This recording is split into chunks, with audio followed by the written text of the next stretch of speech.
오늘 밤은 나와 함께 보내자꾸나. 10년째 절개를 지키는 기녀. 예전 영광군 현감의 아들이 있었습니다. 그는 얼굴이 잘생기고 신분도 좋아 마을 처녀들의 관심을 한 몸에 받고 있었죠. 하지만 그는 양반집 교슈들에게는 눈길조차 주지 않았습니다. 왜냐하면 이미 그의 마음에 한 여인이 자리를 잡고 있었기 때문이었죠. 그 여인은 미모가 빼어나기로 유명한 기녀였는데 둘은 서로 사랑하여 어느덧 미래까지 약속하게 되었습니다. 하지만 부모님의 반대를 우려한 선비는 그녀의 존재를 철저히 숨겼죠. 하지만 애틋하던 둘의 사이도 그리 오래가지 못했습니다. 임기를 마친 선비의 아버지가 고향으로 내려가야 했기 때문이었습니다. 그렇기에 어쩔 수 없이 둘은 이별을 맞이하게 되었죠. 내 나중에 꼭 큰 사람이 되어 너를 찾아오겠다. 그러니 나를 잊지 말고 기다리거라. 소저 그때까지 아무에게도 몸을 허락하지 않고 기다리겠습니다. 그러니 상궁, 늦더라도 꼭 저를 찾아오십시오. 선비가 떠난 뒤 기녀는 선비와 약속한 대로 정절을 지키며 살았습니다. 기녀 일을 했기에 그녀에게 하룻밤을 청하는 수많은 남자들을 멀리하고 말이죠. 그렇게 10년이란 세월이 흐르고 한 번의 기별도 없던 선비가 영광으로 다시 돌아왔습니다. 하지만 멋들어지게 차려입고 기녀를 데리러 올 것이라는 예상과는 다르게 머리는 헝클어지고 옷은 마치 넝마를 주워 입은 듯한 거짓골을 하고 말이죠. 그리고 마침 거리를 걷고 있던 기녀의 어머니가 그를 알아보고는 놀라 말했습니다. 아니, 자네? 내가 아는 자네가 맞는가? 이게 대체 무슨 꼴이란 말인가? 아니, 이럴 때가 아니지. 어서 집으로 가세. 내 딸년이 10년 동안 자네를 목 빠지게 기다리고 있었다네. 선비는 오자마자 기녀의 어머니에게 떠밀려 그녀의 집으로 갔습니다. 마당에는 꿈에도 그리던 그녀가 빗자루질을 하고 있었는데 선비의 얼굴을 보자마자 와락 안기고는 눈물을 흘리며 말했습니다. 상궁, 이제서야 오셨습니까? 소저 이날이 오기만을 얼마나 기다렸는지 모릅니다. 한데 말 타고 금이환영하는 것까지는 바라지 않았지만 그렇다고 이런 몰골로 나타나길 바란 것은 아닙니다. 소저 가슴이 찢어질 듯이 아픕니다. 정말 너무 아파 죽을 것만 같습니다. 에이그 이년아, 아프면 약방에 가서 맥이나 짚던가? 어머니는 기녀의 슬픈 목소리에 성을 내고는 선비에게 말했습니다. 그런데 자네 그동안 어찌 지냈는가? 어찌 지냈길래 이리 거지 꼴을 하고 떠돌아다니는 것인가? 그리고 말이 나온 김에 내 한마디 더 하겠네? 우리 딸이 자네의 이런 꼴을 보려고 10년간 절개를 지킨 줄 아는가? 왜 이제야 이런 몰골을 하고 내 딸을 찾아왔단 말인가? 지키지도 못할 약속을 하고 내 빼고는 이리 거짓골을 하고 나타나다니? 내 딸의 인생 어찌할 건가? 어머니, 그만하세요. 그리 다그친다고 뭐가 됩니까? 에이그, 저녀는 누굴 닮았길래 저리 눈을 부라리며 대드는지. 꼭 똥인지 된장인지 찍어 먹어봐야 직성이 풀리는 성질머리하고는. 기녀는 어머니의 말을 끊고는 선비를 데리고 방으로 들어갔습니다. 그리고 밥상을 차려 선비에게 대접했죠. 며칠을 굶었던 것인지 선비는 두 사람의 시선을 아랑곳하지 않고 개걸스레 밥그릇을 비웠습니다. 밥을 다 먹고 나서야 말할 힘이 난 것인지 선비는 그동안에 자신이 겪은 일들에 대해 말하기 시작했습니다. 아버지를 따라 고향으로 돌아간 뒤 과거 시험을 준비하고 있었습니다. 합격한 후에 따님을 데리러 말 타고 오는 생각을 수도 없이 했었죠. 한데 중간에 부모님이 돌아가시고 난 뒤부터 집안의 상황이 안 좋아졌습니다. 그리고 몇 년 안 돼 집안이 쫄딱 망해버렸죠. 그래서 이리 거짓골을 하고 집도 절도 없이 떠돌게 된 것입니다. 그 말을 들은 기녀의 어머니는 혀를 끌끌 차며 선비에게 물었습니다. 망한 건 망한 거고. 그래, 자네는 이제 무슨 일을 하며 살 것인가? 뭔 일이라도 해서 우리 딸을 데려가야 하지 않겠나? 그건 차차 알아봐야겠죠. 혹시 또 다시 빌어먹고 다닐 것은 아닐 테지? 어머니, 왜 남 맘속에 있는 말도 못하니? 나도 내 낭구님이 불쌍하기도 하지만 내 어미라 그런지 10년 동안 이 꼴을 보려고 정절을 지킨 내 딸년이 더 불쌍하다. 그래서 더욱 화가 나는 거고. 어머니, 그만 좀 하세요. 그리고 제가 불쌍하기는 뭐가 불쌍해요? 이제라도 생사를 알았으니 더 이상 맘고생하지 않아도 돼서 좋기만 한데. 연병, 눈으로 콩을 까 잡수셨나? 콩각지가 껴도 단단히 끼었구나. 기녀의 어머니는 말을 마치고는 화를 내며 밖으로 나갔습니다. 기녀는 선비에게 말했습니다.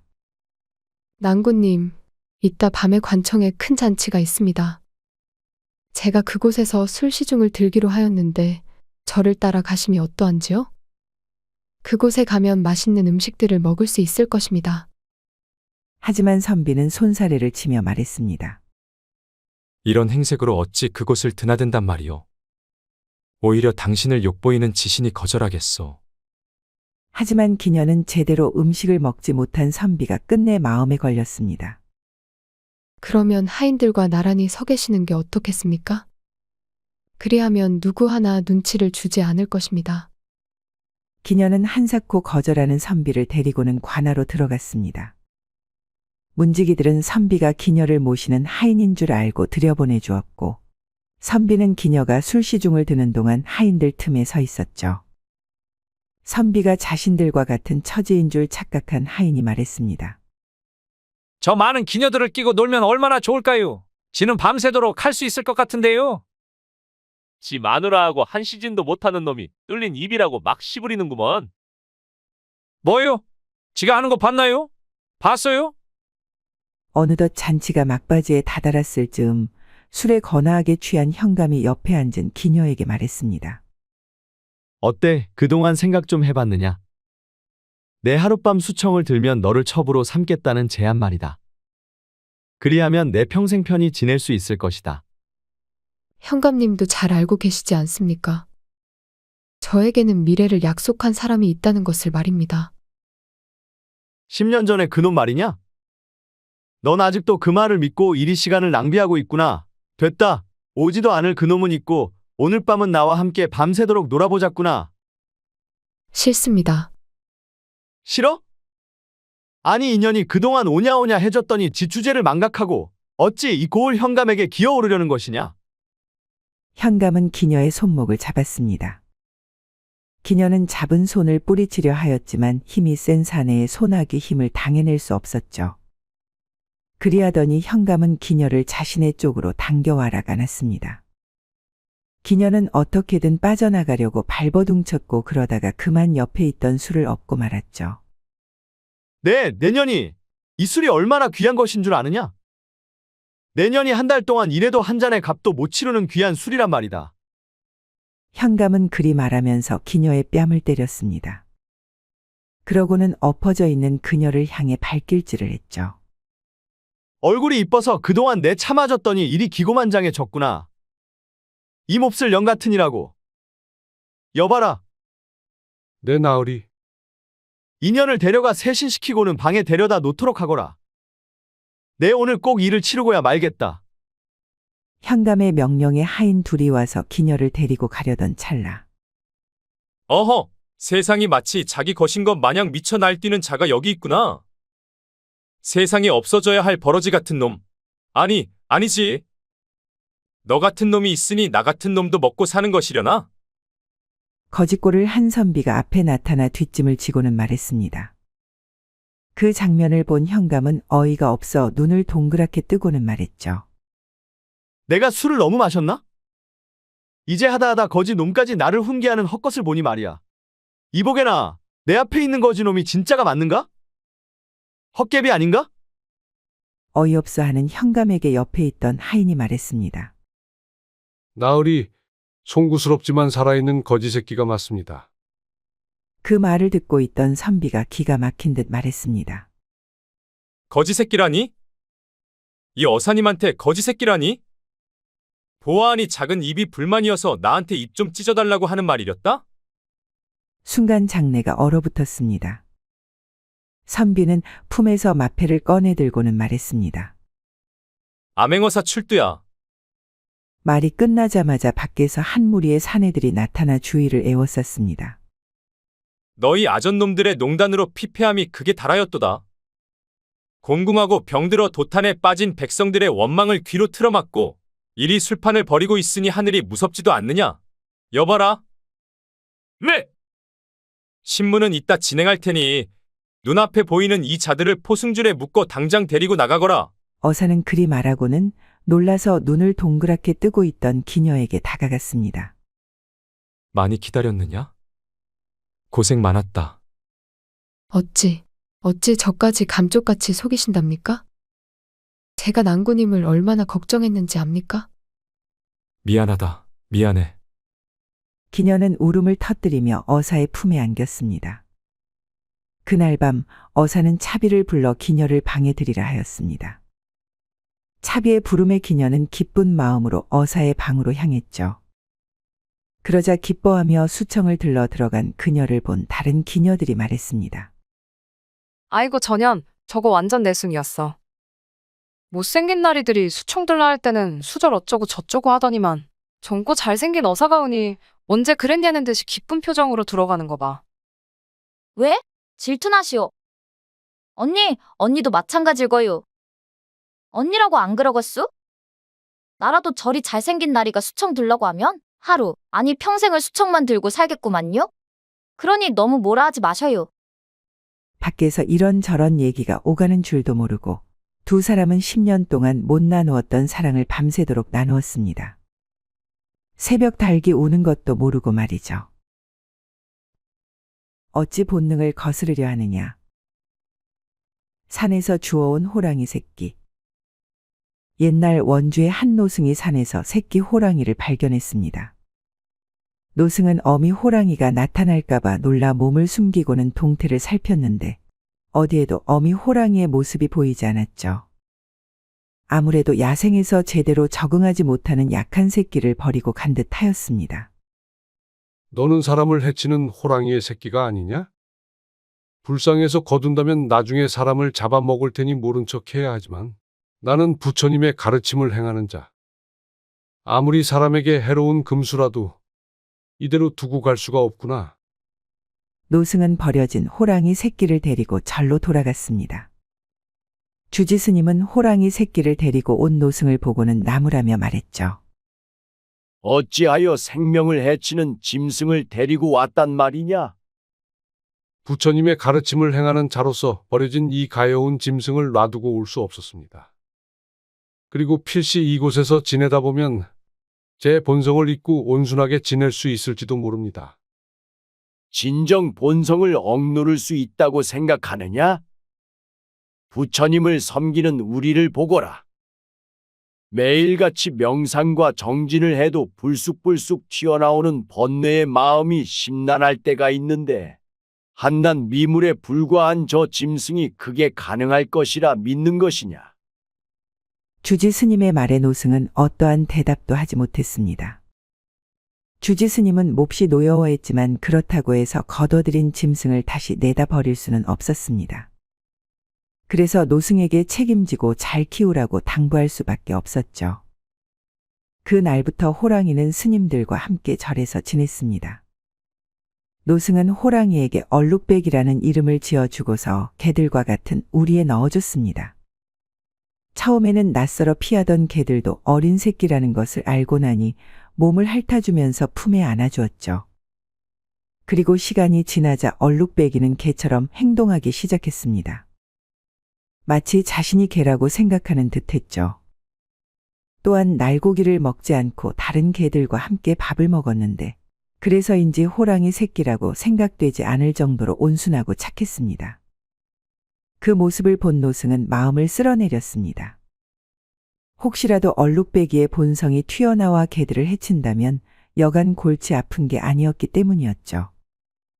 그런 어느 날 상좌승이 땔감을 주우려 산에 오르려고 했는데 답답했던 건지 얼룩배기가 우리의 문을 박박 긁으며 상좌승을 쳐다보았습니다. 산에 오르는 내가 걱정되어 그러는 것이냐? 아니면 답답해서 그러는 것이냐? 상좌승은 그리 말하면서 우리의 문을 열어 얼룩배기를 풀어줬습니다. 그래, 말동무나 하면서 같이 가자꾸나. 이제는 몸집이 제법 커진 얼룩배기를 데리고 상좌승은 산에 올랐습니다. 그는 산에 올라 땅에 떨어져 있던 나뭇가지를 열심히 주웠습니다. 그러다가 미처 발견하지 못한 날카로운 가지에 찔려 손에 피를 보았죠. 아무리 마음을 갈고 닦아도 약해 빠진 이 육신은 어찌해 볼 도리가 없구나. 승자승은 손에 흐르는 피를 닦으며 중얼거리고 있었는데 옆에서 얼룩배기가 나타나 손의 상처를 핥아주었습니다. 아이고 곧 녀석, 착하기도 하지. 매일같이 불경을 듣더니만 내게도 자애의 마음이 싹 튼 것이냐? 자신의 상처를 핥아주는 얼룩배기를 보고 상좌승은 미소를 지으며 말했습니다. 그런데 갑자기 손에 상처를 핥아주던 얼룩배기의 눈빛이 점점 변하기 시작했습니다. 상좌승은 순간 오싹한 기분이 들었죠.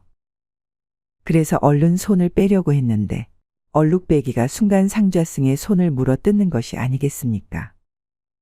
상좌승은 얼룩배기의 입에서 억지로 손을 끄집어냈습니다. 그의 손에는 피가 철철 흐르고 있었죠. 그는 손을 빼자마자 미친 듯이 산 아래로 달렸습니다. 중간중간 얼룩배기가 상좌승의 뒤에 달려들어 몇 번이고 넘어졌지만 바로 일어나 미친 듯이 뛰었죠. 그리고 마침내 절에 도착해서 비명을 내질렀습니다. 상좌승의 비명을 들은 승려들은 무슨 일인가 하여 밖으로 나왔고 피를 철철 흘리고 있는 그의 모습을 보고는 놀라 멈칫했습니다. 그리고 먹잇감을 사냥하듯 그의 뒤를 바짝 쫓고 있는 무서운 호랑이를 보았죠. 모두들 그 호랑이가 얼룩배기라는 것을 알았지만 이미 피냄새를 맡은 호랑이를 멈출 수는 없다고 생각했습니다. 그래서 각자 몽둥이, 도끼 등을 가져와 얼룩배기를 에워쌌죠.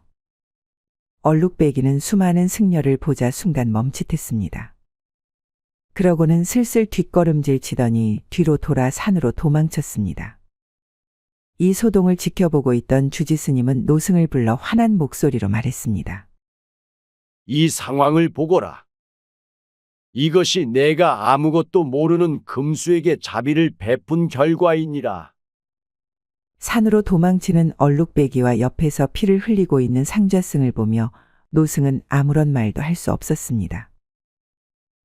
그 일이 있고 난 뒤 마을에는 호랑이가 나타나 사람을 잡아먹는다는 흉흉한 소문이 돌기 시작했습니다. 이보게 벌써 일어나려 하는가? 약주 한 사발 더하고 가시게나? 초상 치르려고 작정했슈? 요즘 마을에 호랑이가 나타나 난리인데 이리 해가 질 때까지 마셨다가는 호랑이 입 천장을 보며 깨어날지도 몰라요. 탁발하러 나왔다가 잠시 주막에 들린 노승은 옆에서 사람들이 말하는 소리를 듣고는 마음이 무거워졌습니다. 이 모든 것이 자신이 호랑이 새끼를 주워와 일어난 일이라 생각했기 때문이었죠. 당시에는 선을 위해 했던 일들이 일이 악이 되어 돌아올 줄 누가 알았을까요?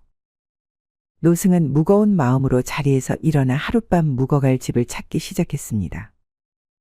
자신 역시 이대로 산에 올랐다간 얼룩배기에게 잡아먹힐 수도 있다는 생각 때문이었죠. 노승은 한 초가집에 들러 하룻밤을 청했습니다. 주인 내외는 합장을 하며 노승을 맞이하고는 순순히 방 한 켠을 내어주곤 말했습니다. 아이고, 스님, 다행입니다. 요즘 날이 어두워지면 호랑이가 나타난다 하는데 조금이라도 늦었으면 호랑이에게 맥힐 뻔했습니다. 요즘 마을에 나타난다는 호랑이가 그리 흉폭한 놈이요? 아휴, 말도 마이소. 고놈의 호랑이가 어찌 그리 사나운지 사람을 전혀 무서워하지 않는다 아닙니까? 오히려 초가집 따위는 방문을 부수고 들어와 잠자는 사람들을 잡아간다 하던데 뭔 놈의 호랑이 새끼가 이리 사나운지 원. 고놈 때문에 아주 죽겠습니다. 주인장의 말을 들은 노승은 미간을 찌푸리며 생각했습니다. 대체 어쩌다가 일이 된 것이냐? 얼룩배기야. 노승은 주인이 차려준 밥상을 먹고는 잠을 자려고 누웠습니다.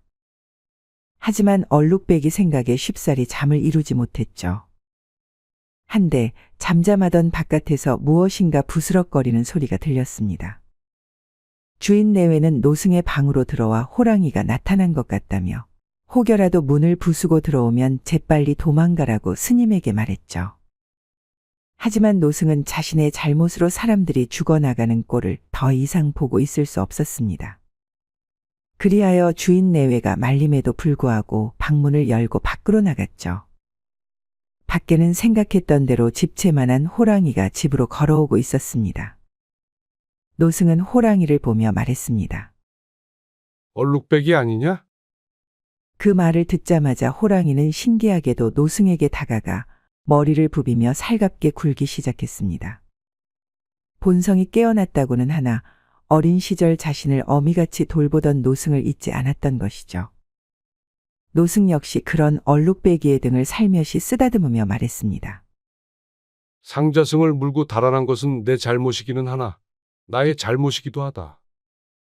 내가 너의 본성을 억누를 수 있다고 주제넘게 생각한 탓일 테지.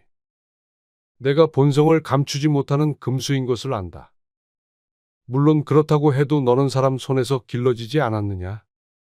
그러면 아무리 짐승이라 하더라도 은혜는 갚아야 하는 게 아니겠느냐? 얼룩배기가 말을 알아들을 것이라 생각하지 않았지만 노승은 그동안 울분을 토해내듯 계속 말을 이어나갔습니다. 왜 깊은 산속으로 들어가지 않느냐? 사슴이나 돼지를 먹잇감으로 삼아 만족하지 않느냐? 내가 분명 그리했다면 아무도 너를 해하려 하지 않았을 것이다. 지금 듣자 하니 포수가 운집하여 너를 죽이려고 이곳으로 오고 있다 들었다. 아무리 내가 날카로운 이빨과 발톱을 가지고 있다 한들 그 많은 사람들을 이길 수 있다고 생각하느냐? 내 혼자 힘으로 어찌할 수 있다고 생각하느냐 말이다. 얼룩배기는 마치 노승의 말을 알아듣는 듯 조용히 머리를 숙인 채 가만히 듣고 있었습니다. 어서 도망치거라. 사람에게 은혜를 입고도 사람을 해치는 죄악을 저질렀으니 더욱 더 깊은 산 속으로 들어가 평생 반성하며 살거라. 다시는 사람 앞에 나타나지 말고 산짐승들이나 잡아먹으며 마치 없는 듯이 납작 엎드려 살란 말이다.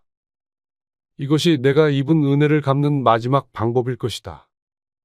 얼룩배기는 마치 노승의 말을 알아들은 듯 머리를 끄덕이고는 뒤를 돌아 산으로 걸음을 옮겼습니다.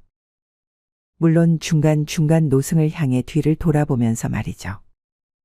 이 상황을 지켜보고 있던 주인 내외를 비롯한 마을 사람들은 생불이 오셨다며 모두 노승을 향해 절을 하기 시작했습니다. 그리고 노승을 대청으로 맞아 마을 사람들을 불러 성대한 잔치를 열어주었습니다. 이 모든 일이 노승의 자비심으로 인해 일어난 것이었다는 것을 모르고 말이죠. 사람의 천성은 바꾸기 힘들다고 합니다. 말 그대로 하늘에서 정해준 성격이기에 사람의 노력으로 어찌할 수 없다는 말이죠. 사람도 그리할진데 하물며 짐승은 오죽하겠습니까? 그리고 본능을 억누르고 사는 삶이 그들이 원한 삶일까요? 그리 살면 행복해할까요? 저희 딸과 결혼하는 게 어떨런지요? 사위가 된 시아버지. 옛날 작은 마을에 외동 아들을 둔 부유한 호라비가 살고 있었습니다. 그는 예전 마을에서 가장 예쁜 여인과 결혼했지만 그녀는 혼이 나고 얼마 지나지 않아 세상을 떠나고 말았죠. 젖먹이 아들만 남겨놓고 말입니다. 그리하여 호라비는 어렵게 젖동량을 하며 아들을 키웠고 어느새 아들은 장성하여 착하고 예쁜 여인을 아내로 맞이하게 되었습니다. 며느리는 심성이 무척이나 고운 여자였습니다. 그래서 홀로 된 시아버지를 돌보는 것이 자신의 의무라고 생각했고 결혼하고 나서 하루도 빠지지 않고 시아버지께 문안 인사를 드렸죠. 그러고는 혹여 몸이 아프진 않은지 불편한 점이 있는지 아니면 먹고 싶은 반찬이 있는지 물어보고는 했습니다. 그런 며느리의 마음을 알았는지 시아버지 역시 그녀를 친딸처럼 아끼며 편히 대해주려고 노력했습니다. 하지만 그런 행복한 생활도 잠시 얼마 지나지 않아 며느리의 남편이자 자신이 세상에서 가장 아꼈던 아들이 몹쓸 병에 걸려 그만 명을 달리하고 말았습니다. 호라비는 자신의 아내를 데려가고 남은 아들마저 데려간 세상이 무척이나 미웠습니다. 그리고 그들이 없는 세상에서 혼자 살아갈 용기가 나지 않아 스스로 목숨을 끊으려는 못된 생각도 해보았죠. 하지만 며느리 생각에 차마 그러할 수 없었습니다. 매일 밤 눈물로 지새우면서도 자신의 안위를 더 걱정해주는 착한 며느리에게 몹쓸 짓을 한다고 생각했기 때문이었죠. 그렇게 흐르는 시간이 상처를 어루만져 주었고 자신의 아니보다 시아버지의 건강을 더 걱정하던 며느리 덕분에 그는 겨우 마음을 추스리고 일어날 수 있었습니다. 그 이후로 시아버지는 힘들 때 곁에 있어준 며느리를 마치 자신의 친딸처럼 여기며 아꼈습니다. 며느리 역시 시아버지를 자신의 친아버지라 여기며 효도했죠. 그렇게 둘이 같이 산 지도 어느덧 1년이란 시간이 지났습니다. 어느 날 갑자기 시아버지는 며느리의 젊음과 미모가 아깝다는 생각이 들었습니다. 그리하여 며느리 몰래 중매쟁이를 통해 재취 자리를 알아본 다음 그녀에게 말했습니다. 얘야, 나는 내 젊음이 아깝다고 생각한단다. 그래서 내 재혼 자리를 알아봤는데 마침 건너 마을의 딸과 함께 사는 호라비가 있다는구나. 사람이 착하고 성실하다고 하는데 그 사람에게 다시 시집을 가면 어떻겠니? 그 말을 들은 며느리는 한사코 거절하며 말했습니다. 아버님, 비록 피로 이어져 있지는 않지만 저는 아버님을 저희 친아버지처럼 생각하고 있습니다. 그럴지언데 어찌 아버님을 혼자 두고 다른 곳으로 가겠습니까? 그러니 그런 말은 하지 말아주세요. 내 걱정은 하지 마라. 너도 알지 않느냐? 내 옆에서 시중을 들고 살다가는 평생 혼자 늙어 죽을 것이라는 것을. 그러니 한시라도 젊을 때 새로운 곳에서 다시 시작해야지. 나도 너를 내 친딸처럼 생각하니 하는 말이다. 시아버지는 딸 같은 며느리 없이 혼자 살 생각을 하면 견딜 수 없었지만 그녀의 행복을 위해서 설득하고 또 설득했습니다. 그리하여 며느리는 결국 시아버지를 떠나 건너 마을 남자와 재혼하기로 했죠. 이윽고 며느리가 떠나기 전날이 되자 시아버지는 그녀에게 땅 100평을 선물로 주면서 그 사람과 함께 행복하게 살라고 말했습니다. 그러고는 눈물을 흘렸는데 그것을 본 며느리의 마음은 찢어지는 듯이 아팠습니다. 하지만 잘 살겠다는 말밖에 할 수 없었죠. 며느리는 시아버지가 소개해준 이웃 마을 호라비와 같이 살기 시작했습니다. 그는 듣던 대로 착하고 성실했고 외모 또한 준수했죠. 그리고 그의 딸 역시 새로운 며느리를 어머니로 여기며 잘 따랐습니다. 그래서 며느리는 오랜만에 느껴보는 가족의 행복함에 시아버지를 잊고 지냈죠. 하지만 시간이 흐르면서 두고 온 시아버지가 밥은 잘 잡수고 계시는지 잠자리는 편안하신지 궁금해지고 걱정이 됐습니다. 그렇게 나날이 근심과 걱정이 쌓여가던 어느 날 아내의 안색을 살피고 있던 남편이 물었습니다. 자네, 무슨 일 있는가? 항상 꽃 같던 얼굴에 그늘이 져 있구먼.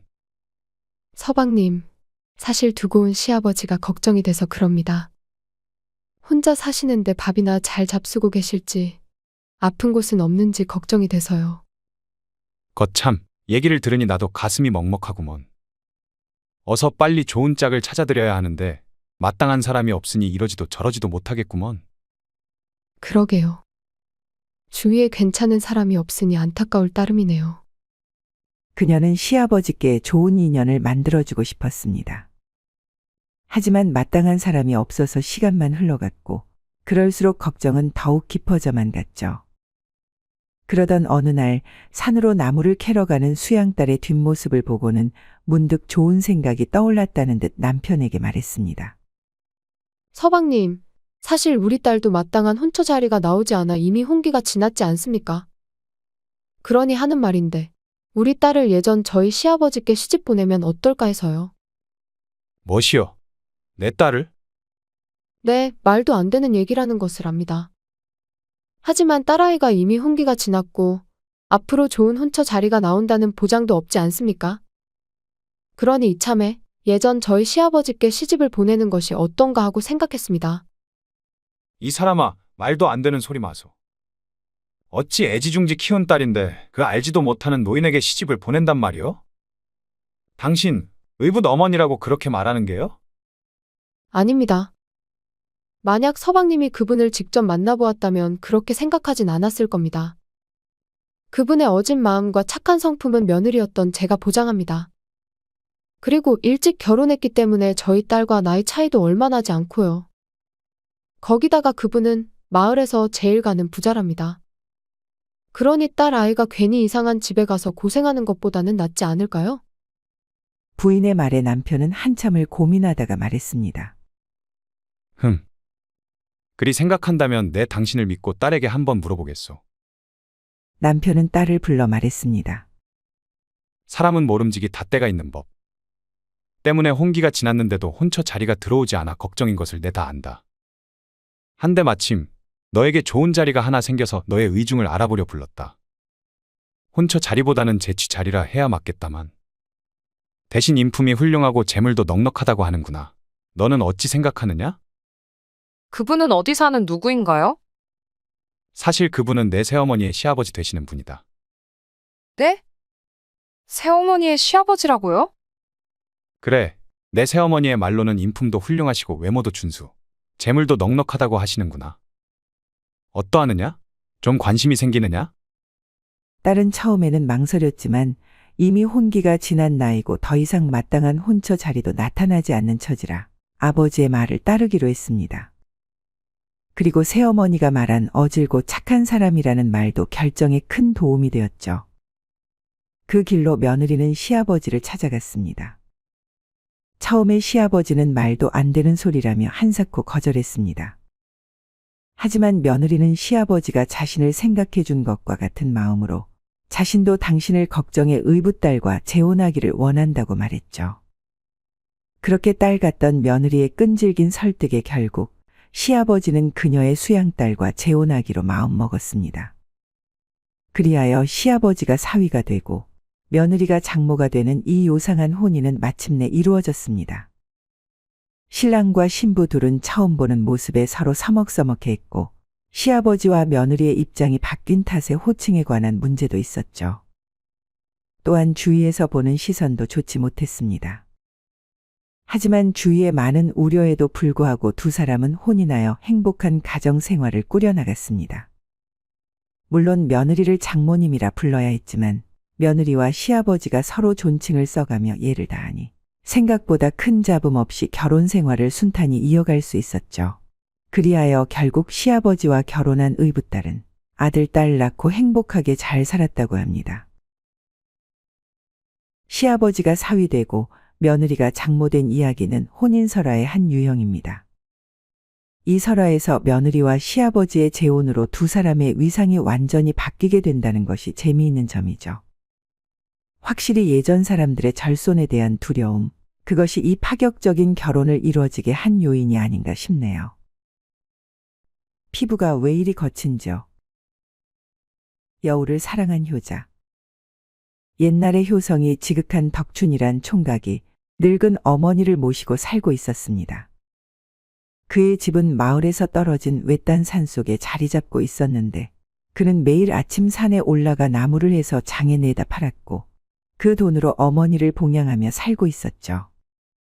마을 청년들은 착하고 어리숙하기만 한 덕춘이를 놀려댔는데 어느 추운 겨울날 청년들이 그를 찾아와 말했습니다.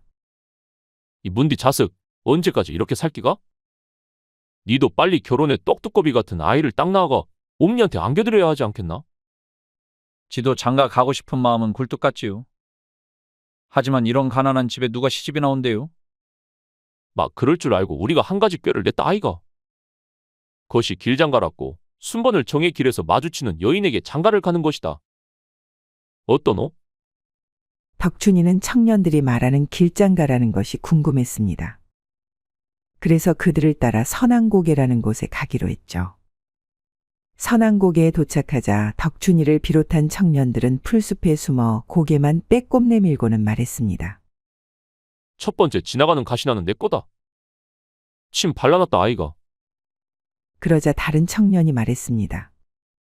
형님이 그리 말하신다면 전 두 번째 지나가는 여자요. 그리하여 결국 덕춘이가 장가들 여인은 세 번째 지나가는 여자가 되었죠.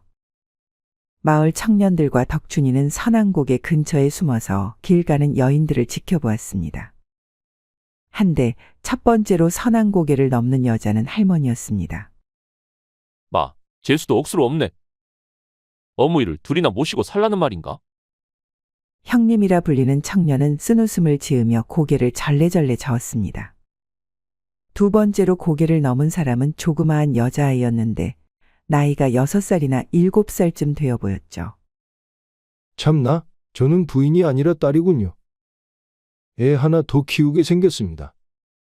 그리고 세 번째로 고개를 넘은 사람은 젊고 아름다운 처녀였습니다. 여인을 본 청년들은 깔깔대며 웃으며 덕춘이에게 말했죠. 네가 가장 예쁜 가스나를 아내로 맞이했으니 한턱 써야 하지 않겠나? 그게 무슨 소리인가요? 설마 처음 보는 가스나에게 장가간다는 말을 네 진짜로 믿었나? 그냥 우리끼리 장난친 거 아이가? 마, 이 놀이는 말이다. 순서를 골라 예쁜 가스나가 걸린 놈이 한턱 내는 놀이인기라. 알겠지? 알겠어요. 덕춘이는 억울한 표정을 지으며 대답했습니다. 그도 그럴 것이 당장 먹고 사는 것도 빠듯한 처지에 남의 술값을 내준다는 것은 어불성설이었기 때문이었죠. 그날 밤 집으로 돌아온 덕춘이는 술값을 어찌 마련해야 하나라는 생각에 잠을 이루지 못했습니다. 그때 밖에서 부스럭 거리는 소리가 들렸습니다. 놀란 덕춘은 산짐승이 내려온 줄 알고 몽둥이를 들고 밖으로 나갔죠. 한데 아까 선앙고개에서 봤던 여인이 문 밖에 서 있는 것이 아니겠습니까? 도련님, 저는 지금 갈 곳이 없는 몸입니다. 저를 거두어 도련님 댁에서 지내게 하여 주십시오. 덕춘이는 이게 꿈인지 생시인지 몰라 슬그머니 자신의 허벅지를 꼬집어 보았죠. 따끔한 아픔이 느껴졌습니다. 뉘신지 모르겠지만 사정이 딱해 보이니 당분간 울 집에서 지내셔요. 그 날부터 처녀는 덕춘이네 집에서 함께 살게 되었습니다. 그런데 어떤 요술을 부렸는지 처녀는 먹을 게 하나도 없던 덕춘이네 주방에서 뚝딱뚝딱거리더니 새하얀 쌀밥과 여러 가지 맛있는 고기 반찬들을 내오는 것이 아니겠습니까?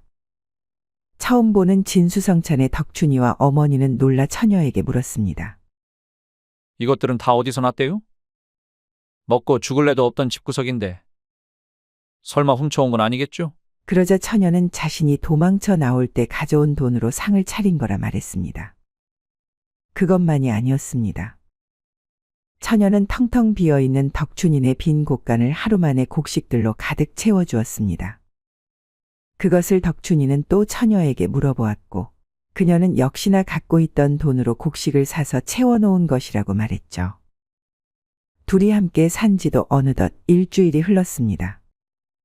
모든 남녀 간의 사이가 그렇듯 같이 오랜 시간 함께 있으면 정분이 나기 마련이죠. 덕춘이와 처녀도 마찬가지였습니다. 짧은 시간이었지만 처녀의 예쁜 얼굴과 착한 마음씨에 반한 덕춘이는 그녀에게 청혼했고 처녀는 허락했죠. 그리하여 둘은 뒷마당에 정화수를 떠놓고 조촐한 결혼식을 올렸습니다. 그리고 첫날 밤 거사를 치르려고 하였죠. 덕춘이는 불을 끄고 처녀의 알몸을 열심히 쓰다듬기 시작했습니다. 하지만 이상하게도 매끄러워야 할 피부가 몹시나 까끌까끌했죠. 마치 동물의 털을 만지는 듯한 느낌이었습니다. 하지만 덕춘이는 이상하게 생각하지 않았습니다. 옛말에 털이 많으면 미인이라 했죠. 역시나 옛말은 틀린 것이 하나도 없네요. 그 날부터 둘은 부부로서의 새 삶을 살게 되었습니다. 하지만 많은 사람들의 축복 속에 시작했어야 할 그들의 결혼 생활은 순탄치 않았습니다. 여인이 오고 나서 갑자기 부유해진 덕춘이네를 보고 마을 사람들이 수군거렸기 때문이었죠. 아따야, 저 여인이 오고 나서부터 집구석이 활짝 펴버렸구마잉. 이상하지 않소? 지나치게 새하얀 피부와 이 세상의 미모가 아닌 듯한 얼굴. 아니, 막말로 그런 여인이 저 착하기만 한 바보가 뭐가 좋다고 같이 살겠소. 분명 멍청한 놈을 꼬드겨 간을 빼먹으려는 배겨우가 분명하오. 마을 사람들은 덕춘이와 결혼한 여인이 100년 묵은 여우일 것이라 생각했습니다. 그래서 덕춘이에게 조심하라고 말했죠. 하지만 덕춘이는 그 말을 믿지 않았습니다. 만약 그녀가 여우였다면 자신은 이미 이 세상 사람이 아닐 거라고 말했죠. 그러자 한 여인이 나와 말했습니다. 덕춘아제, 그녀가 여우인지 아닌지 확인할 방법이 하나 있다. 내 지나가는 스님에게 들은 긴데 여우가 썩은 고기를 좋아한다고 하지 않겠나? 그러니 나를 잡아 썩은 고기를 언니 머리맡에 놓아두는 기다. 분명 사람이라면 코를 막고 썩은 고기를 내다 버리겠지. 하지만 배겨우라면 필시 그것을 맛있게 먹어버릴 기다. 계속되는 마을 사람들의 의심에 지친 덕춘이는 어느 보름날 밤에 썩은 고기를 아내의 머리맡에 놓아두고 밖으로 나왔습니다. 그러고는 잠시 뒤 안으로 들어갔죠. 아내는 털이 새하얀 여우가 썩은 고기를 개걸스레 먹고 있는 것이 보였습니다.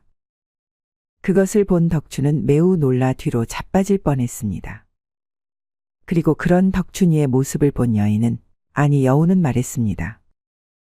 저는 인적이 없는 깊은 산중에서 100년 동안 인간이 되기 위해 수도한 여우입니다. 그러니까 오늘 보름달이 지는 새벽까지 당신 간을 먹어야 사람이 되고, 그때까지 간을 먹지 못하면 죽고 맙니다. 그러니 이런 저를 부디 이해해 주십시오. 여우는 그리 말하면서 덕춘에게 달려들었습니다. 하지만 덕춘이는 아무런 저항도 하지 않고 말했습니다. 지는 당신의 은혜를 갚기 위해 간을 기꺼이 줄 수 있슈. 보리밥만 먹던 지에게 쌀밥을, 고기의 맛을 알게 해줘서 진정으로 고맙구만요. 그리고 그동안 혼자 살았던 나에게 여자와의 정을 가르쳐 주어 감사하구만요. 그러니 사람이 되어서도 나를 잊지 말고 부디 잘 사시길 빌겠슈. 덕춘이의 말을 들은 여우는 그를 가만히 바라보다가 눈물을 흘리며 밖으로 나가버렸습니다. 마침 밖에는 털이 노란 여우 한 마리가 서 있었는데 새하얀 여우를 보고는 말했습니다. 어서 가서 그놈의 간을 빼먹어야지. 오늘 새벽이 되기 전에 사람의 간을 먹지 못하면 죽는다는 것을 잊지 않았을 테지. 그러자 흰 여우가 말했습니다. 제가 죽는 한이 있더라도 그분은 안 됩니다. 그 분만은 안 됩니다. 얼마 안 되는 기간이었지만 저에게는 평생을 함께 하겠다고 맹세한 제 서방님이십니다. 여우가 서방이 어디 있다고 그리 말하느냐? 비켜라! 내가 못하겠다면 내가 직접 하겠다. 저놈의 간을 빼내어 너에게 먹여주지. 그리고 평생 함께 하자꾸나. 안 됩니다. 그렇게 하도록 내버려 둘 수 없습니다. 두 여우는 날카로운 이빨로 물어뜯고 예리하게 벼린 발톱으로 서로를 핥히면서 싸우기 시작했습니다. 그렇게 한참 동안을 물어뜯고 싸우다가 결국 흰 여우가 힘이 다했는지 쓰러지고 말았죠. 그리고 노란 여우는 그 광경을 멍하니 보고 있다가 숲속으로 사라졌습니다. 새벽녘이 밝아오자 덕춘이는 밖으로 나간 흰 여우를 찾기 위해 돌아다녔습니다. 그러고는 피범벅이 되어 풀숲에 쓰러져 있던 여우를 발견했죠. 그는 눈물을 흘리면서 여우를 양지 바른 곳에다가 묻어주며 말했습니다. 잠시 동안이지만 당신 때문에 행복했시유. 내게 당신이 해주었던 모든 것들을 다 갚아주지 못해서 한이 되는구만요. 그러니 부디 다음 생에는 내 아내로 태어나 주시오. 그러면 그때 못 갚은 은혜를 평생에 걸쳐 갚아나가겠시오. 덕춘이는 그 말을 남기고는 집으로 돌아갔습니다. 그리고 어머니와 함께 그녀와의 추억이 서려 있던 집을 떠났습니다. 그리고 다시는 보지 못했다고 합니다. 모든 것을 알게 되었음에도 사랑을 위해 목숨마저도 내놓았던 덕춘이의 착한 마음에 감동을 받아 자신의 목숨을 포기한 여우의 이야기였습니다. 이 설화에서 알 수 있듯 진정한 사랑은 상대방을 위해 자신의 모든 것을 포기할 수 있는 것이 아닐까요? 정절을 지켜 어디다 써먹는단 말이오. 열려라 소문난 과부. 예전 마을에 얼굴이 예쁜 과부가 살았습니다. 미인에다가 혼자 사는 과부여서 그런지 많은 남자들이 그녀와 하룻밤 자려고 했는데 과부는 남편을 잃고는 평생 정절을 지키며 살겠다고 맹세한 터라 추파를 던지는 남자들을 무시하며 오랫동안 혼자 살았습니다. 그리고 그런 그녀를 본 마을 사람들은 진정한 연려가 나타났다며 반가워했죠. 그녀 역시 사람들이 자신을 그리 여기는 게 좋았던 건지 기나긴 밤 외로움에 지쳐 누군가의 품에 안기고 싶을 때면 자신을 열렬하며 받들어주는 마을 사람들을 생각하며 버티고는 했습니다. 그러던 어느 날 마을에 호라비가 새로 이사 왔습니다. 그는 얼굴이 꽤나 반반하고 말솜씨가 좋아 여자 꽤나 울렸을 것 같은 선비였는데 아니나 다를까 예전 마을에서 부인과 사별한 뒤 유부녀와 노란하다 걸려 이 마을로 도망쳐 온 것이었습니다. 물 맑고 경치도 좋고 들에는 꽃들이 만발하니 이곳이 지상낙원 아니겠는가. 하지만 한 가지 아쉬운 점이 있다면 저 아름다운 꽃을 꺾어 선물해줄 내 사람이 없다는 것이지. 제 버릇해 못 준다고 여자를 밝히는 호라비는 이 마을에서도 얼굴이 예쁜 여자를 꼬시려고 혈안이 되어 있었습니다. 물론 마을에는 얼굴이 고운 처녀가 몇몇 있었지만 그의 눈에는 차지 않았죠. 그러던 어느 날 호라비는 시장에 나갔다가 열려라 불리는 얼굴이 예쁜 과부를 보게 되었습니다. 아이고, 구름을 뜯어먹고 이슬을 마시면서 사시나. 백옥 같은 피부하며 오똑 솟은 코, 하늘하늘 날아갈 것 같은 몸매까지 마치 황진이가 다시 태어난 것 같구나. 호라비는 과부를 보자마자 첫눈에 반했습니다. 그리하여 그녀에게 말을 걸어보려 했지만 대낮에 외간 여인에게 말을 건다는 것은 큰 실례였기에 옆에 있는 사내에게 대신 물었죠. 이보게, 내 말 좀 물음세. 저기 저 행상 옆을 지나가는 아리따운 여인이 대체 누구인지 아는가? 아, 저분이요? 저분은 저 큰 감나무 집에 사는 과부인데 얼굴이 예뻐서 많은 남정네들이 추근대는 분이지요. 그런데 마을에서 소문난 연료라서 그 잘생기고 돈 많은 남정네들을 다 뿌리치고는 혼자 사셔요. 왜, 관심 이슈? 당연하지. 고자가 아니라면 모를까. 아셔요. 선비님도 잘못 들이댔다가는 마음고생만 하고 본전도 못 찾을 거요. 호라비는 집으로 돌아와서 그 과부를 어찌하면 내 사람으로 만들 수 있을지 고민하고 또 고민했습니다. 마을 사람에게 열려라 소문난 것을 보면 그만큼 정절을 중히 여기는 여인이겠지. 그리고 그만큼 열려라 소문이 났으니 마을 사람들의 눈치도 엄청 신경 쓸 테고 말이야. 하지만 반대로 사람들 앞에서 열려답지 않은 행동거지를 들킨다면 어찌 되려나? 다음 날 호라비는 시장으로 가서 어제 얘기를 나눈 사내를 만났습니다. 그리고 자신이 시키는 대로 하면 2냥을 주겠다며 사내를 설득했죠. 사내 역시 그가 시키는 대로만 하면 꽁돈이 생기는 것이니 마다하지 않고 그의 말을 따르기로 했습니다.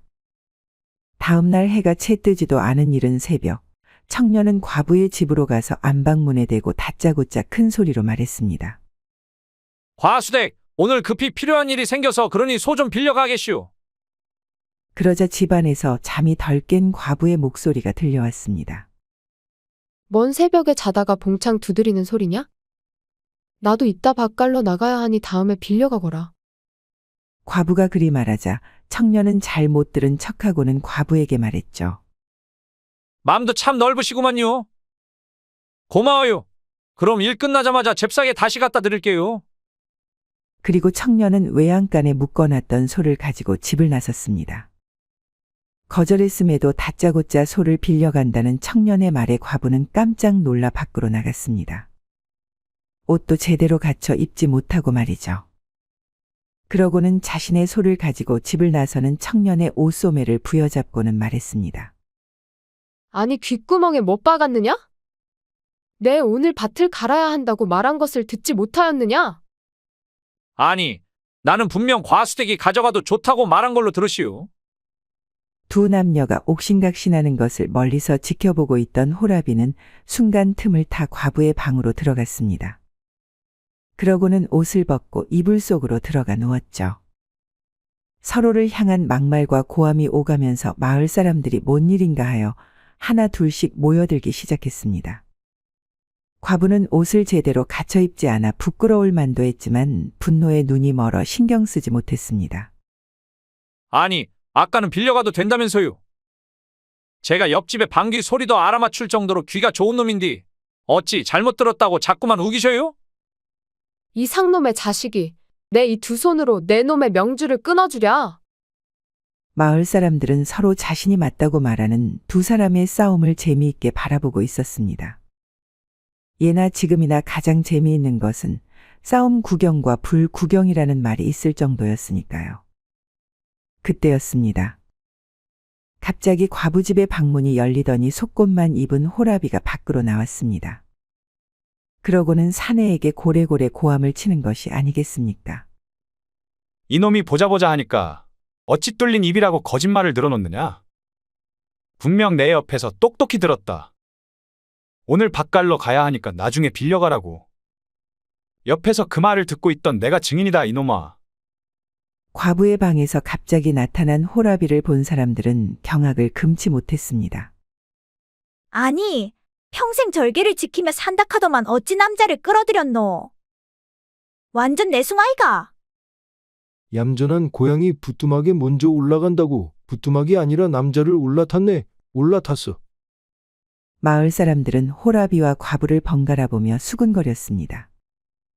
그도 그럴 것이 과부는 거의 헐벗고 있었고 호라비는 속옷만 입은 채 열렬하고 소문난 과부의 집에서 나왔으니 그럴 만도 했죠.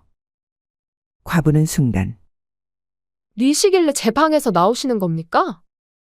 처음 보시는 분이 그리하면 됩니까? 라며 화를 냈습니다. 하지만 마을 사람들은 처음 봤다는 과부의 말을 믿지 않았죠. 분명 과부의 집에서 호라비가 윗옷을 벗은 채로 나오는 것을 똑똑히 보았는데 어떤 바보가 그녀의 말을 믿을까요? 호라비가 나오자 사내는 갑자기 공손해지더니 소의 곱비를 과부에게 주고는 말했습니다. 죄송해요. 제가 제대로 듣지 못하고 착각했나 보네요. 그는 그 말을 남기고는 사람들 속으로 사라졌습니다. 마을 사람들 역시 싸움이 끝나자 하나 둘씩 흩어져 제 갈 길을 갔죠. 사람들이 모두 사라지고 나자 과부는 자신의 집에서 나온 호라비에게 소리치며 말했습니다.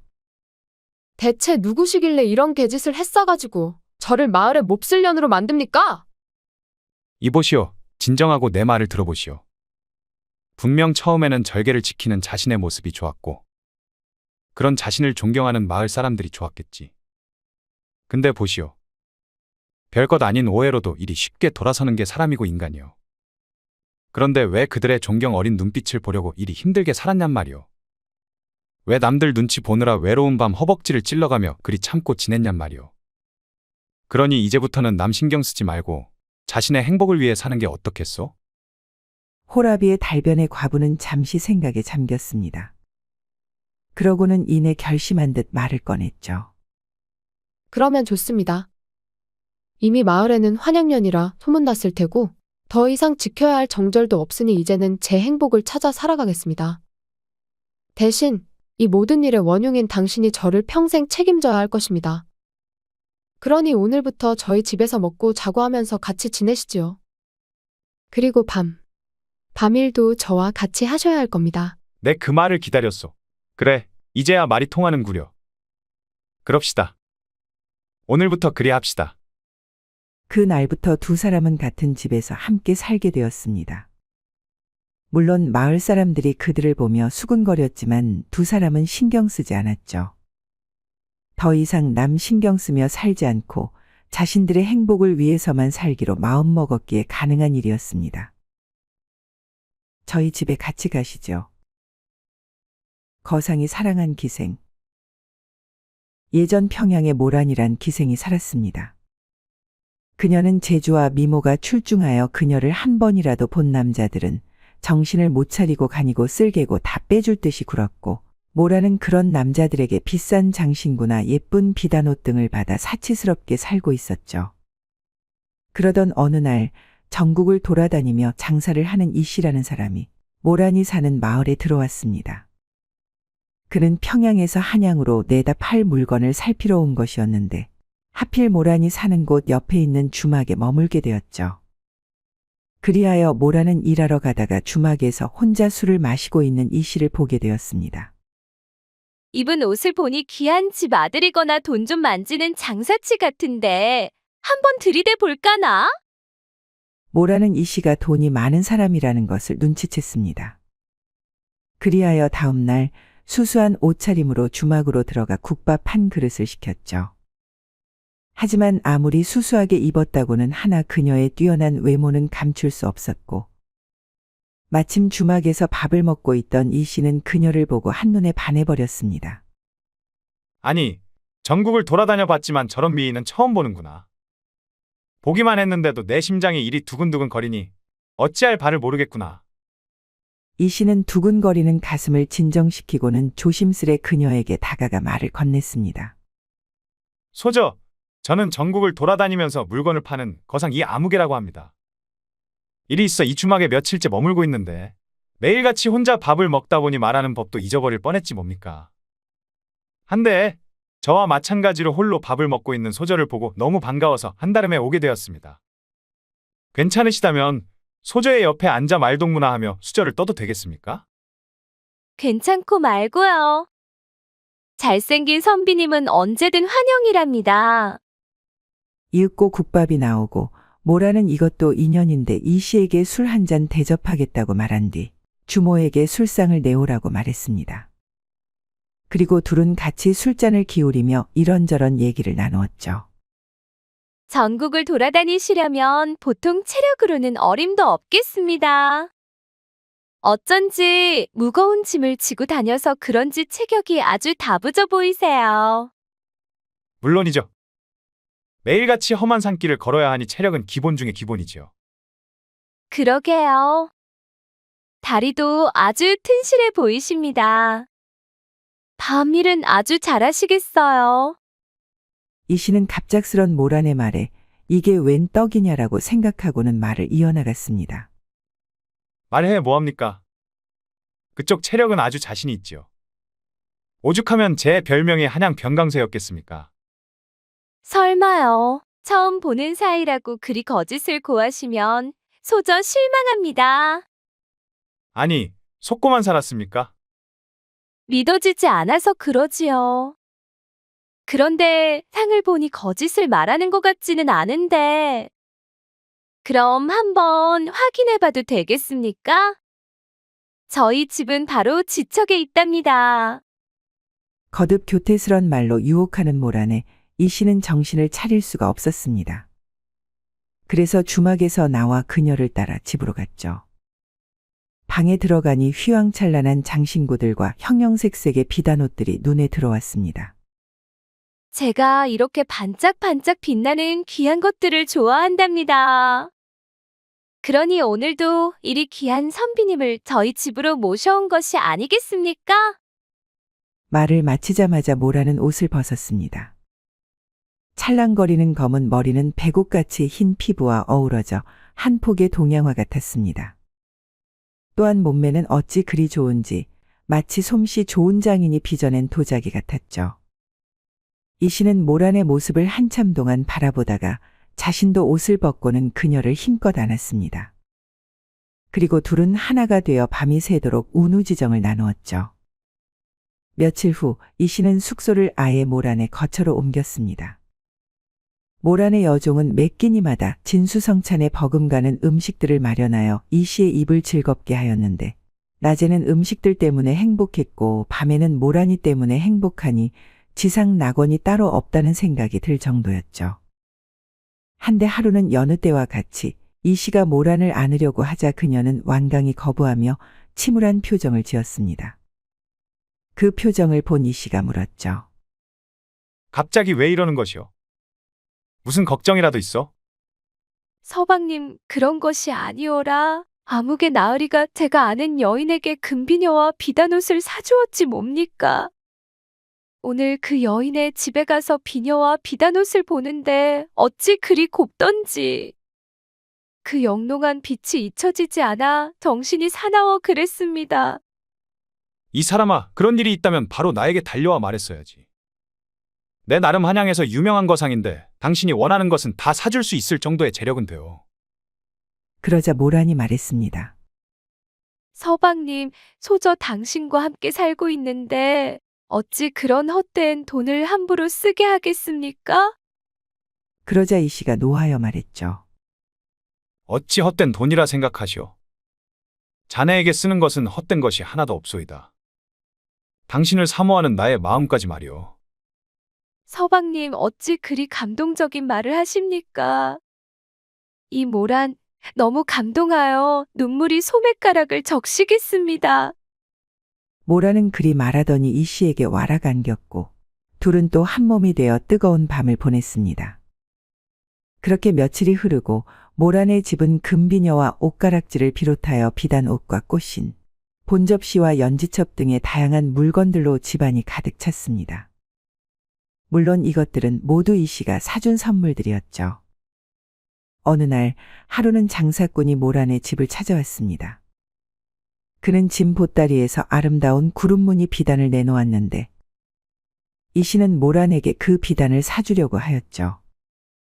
그런데 모란은 거짓으로 말리는 체하며 이 씨에게 말했습니다. 서방님, 저는 이미 서방님에게 받은 비단이 산더미처럼 쌓여 있답니다. 물론 다르기는 하지만 굳이 이 비싸고 예쁜 비단이 필요하겠습니까? 그러자 옆에서 여종이 말했습니다. 애기씨, 물론 산더미처럼 많은 비단이 있는 게 사실이지 예. 헌데 이처럼 독특한 구름무늬의 비단은 없지 않으십니까? 이건 촉감도 부들부들 해가지고 기존에 있던 비단과는 차원이 다른 기라 예. 인연이 가만히 있지 않겠느냐? 서방님이 요즘에 돈을 많이 써서 힘드신 것 같은데 내년까지 옆에서 부채질하면 어떻게 되겠느냐? 이보시오. 그깟 비단이 얼마나 한다고 장돌뱅이 앞에서 내 체면을 구기는 것이오. 내 이까짓 비단쯤은 사줄 여력이 차고도 넘치오. 이 씨는 그리 말하고 장사꾼이 가져온 비단의 값을 치르고는 모란에게 건네주었습니다. 서방님, 자꾸 이러시면 제가 곤란합니다. 소저, 요즘 가뜩이나 주위에서 돈 많은 호구 하나 물어서 잘 먹고 잘 산다는 말을 들어 마음이 심란한데 이리 하시면 그 소문들이 사실이 되지 않습니까? 아니, 이런 쳐 죽일 놈들을 봤나. 그 더러운 혀는 필시 죽어서 염라대왕 학문이나 할트라고 갖고 태어난 것일게요. 그리고 내가 전국을 돌아다니면서 만난 사람이 몇 명인데 난 그리 쉽게 호구 잡힐 사람은 아니라오. 그러니 남들의 말은 너무 신경 쓰지 마시오. 말이 그렇다는 거죠, 서방님. 서방님이야말로 자신의 여인을 진정으로 아껴주는 대장부 중에 대장부 아니십니까? 호구는 그녀의 말을 듣고는 껄껄껄하며 기쁜 듯이 웃었습니다. 그렇게 몇 달이 흐르고 물건값을 치르려고 가져왔던 이 씨의 돈은 슬슬 바닥을 보이기 시작했습니다. 그래서 박물장수가 와도 예전처럼 선뜻 물건을 사주지 못했습니다. 그리고 그런 이 씨의 행동을 본 모라는 밖으로 나가 여종에게 속닥거리며 무엇인가 말했습니다. 다음 날 새벽, 밤새 이 씨에게 봉사하여 힘을 다 빼놓은 모라는 여종과 함께 이 씨에게 받은 물건들을 챙겨 떠났습니다. 여자가 들기 힘든 무거운 비단은 박물장수가 지게를 이용해 짊어지고 떠났죠. 박물장수도 한패였던 것입니다. 이런 상황도 모르고 해가 높이 떴을 즈음 일어난 이 씨는 모란과 여종이 도망쳤다는 사실을 알자 허탈한 마음을 감추지 못하고 멍하니 앉아만 있었죠. 그리고 허탈함이 분노로 바뀌고 또 슬픔으로 바뀌자 그는 마당과 나무에 목을 메어 숨을 끊으려 하였습니다. 그때 이웃집 노파가 찾아와 말리며 말했습니다. 이보시오, 그 여인네는 평양의 유명한 기생 모란이라 하는데 당신에게 한 일은 기생들이 늘 저지르는 작태라오. 당한 사람이 한둘이 아니지. 그대는 진실로 깨닫지 못하셨소. 매일 아침 여종과 귓속말을 하였던 것은 재물을 탈취 후 몰래 밤 도망을 하자고 공모하던 것이었고 물건을 팔러 온 장돌뱅이는 기생의 기둥서방이었소. 당신만 당한 것이 아니라오. 많은 사내들이 여색에 눈이 멀어 자신의 재산을 탕진한 게 부지기수지. 내가 본 것만 몇 명이 되는데 그렇다고 해도 그 자들은 당신처럼 스스로 목숨을 끊으려 하지 않았소. 오히려 그 폐악질을 교훈 삼아 악착같이 살아갔지. 내 말린다고 듣지는 않겠지만 부디 당신도 그들처럼 악착같이 생을 이어갔으면 좋겠소. 이 씨는 노파의 말을 듣고는 눈물을 흘리며 방으로 들어갔습니다. 그러고는 돈이 될 만한 것을 찾아 전당포에 맡기고는 그 돈을 여비 삼아 고향으로 돌아갔죠. 다행히도 고향에는 어느 정도의 돈과 물건들이 남아 있었습니다. 이 씨는 그것을 종잣돈 삼아 다시금 장사판에 뛰어들었습니다. 그리고 죽으려고 했던 놈이 뭔들 못하겠냐는 각오로 밤낮 없이 열심히 일했죠. 그리 몇 년이 흐르고 이 씨는 예전에 모란에게 잃었던 돈보다 더 큰 돈을 만질 수 있게 되었습니다. 그리고 부자가 되니 더 이상 과거 모란에게 당했던 일에 괴로워하지 않게 되었죠. 물론 돈을 벌자 많은 기생들이 돈 냄새를 맡고 이 씨에게 추근댔지만 이 씨는 더 이상 기생에게 노란하지 않았고 후에 착한 여자를 만나 결혼해 행복하게 살았다고 합니다. 그리고 죽을 때까지 부인 외에는 어떤 여자도 가까이 하지 않았다고 합니다. 첩도 두지 않았고요. 이상 야담 설화였습니다. 구독과 좋아요는 사랑입니다. 감사합니다.